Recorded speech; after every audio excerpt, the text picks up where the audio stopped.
Hello, Dr. Darren West with Believe Image, and I want to talk a little bit about anesthesia for aesthetics procedures, and specifically a new option that we have that we think is a game changer in this area.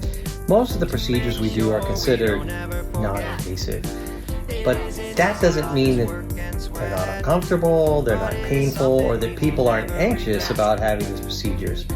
And in fact, I think that people develop more anxiety over time just because of our natural fight or flight response to having things like needles poked in our face.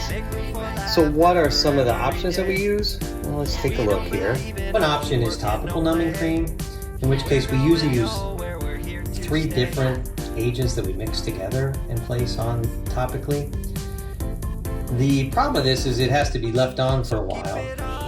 It also only works on the surface, and you have to get it cleaned off really well, or sometimes it causes pain because any residual that's injected through will cause discomfort in the skin. We have these devices that vibrate that we can touch to a different area just to kind of distract. And that works pretty well, but again, it's just a distraction technique. Local anesthetic like lidocaine, where we inject this directly into an area that might be painful, is very effective. The issue is that the actual injection itself can be painful, and it is another needle stick, or more than one needle stick, and sometimes we actually have to inject in more areas than we would just for the procedure. It also can distort the anatomy somewhat, so there are areas where we don't really like to use it because it would swell up the tissues and make what we're doing a little more difficult.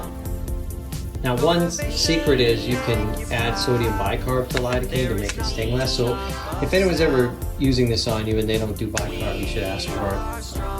People ask me, why don't you just give something like Ativan or Valium? And yeah, that actually is not a bad idea. The problem is that medication lasts a lot longer than the procedures itself.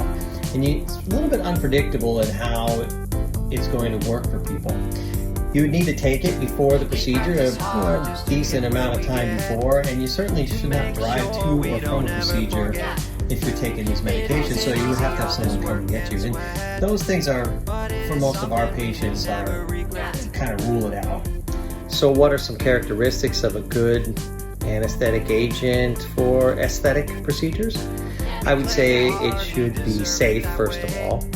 It should have a quick onset of action. It should wear off quickly so you can get home after your procedure. It should be cost effective. It should be painless, and it should work for pain and anxiety. And believe it or not, I think we have something that checks most of those boxes.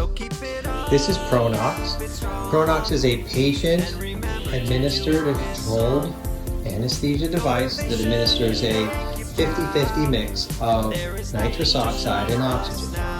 So the way this works is very simple. You just turn the machine on. We hand the patient this mouthpiece, and they breathe the gases in and out through this.